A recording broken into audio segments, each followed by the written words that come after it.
खबरों का सिलसिला आगे बढ़ाएंगे। भारत के झूठे दावों की बात करेंगे। भारत की जाली सर्जिकल स्ट्राइक की सोशल मीडिया पर खूब धूम मच रही है।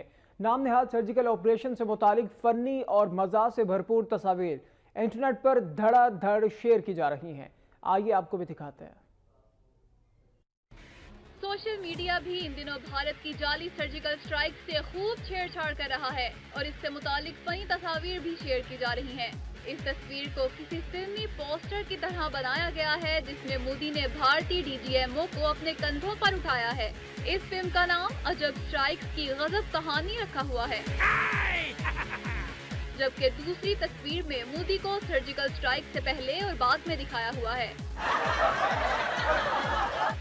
एक और फनी तस्वीर में अरविंद केजरीवाल का साया मोदी से सर्जिकल स्ट्राइक के प्रूफ मांग रहा है।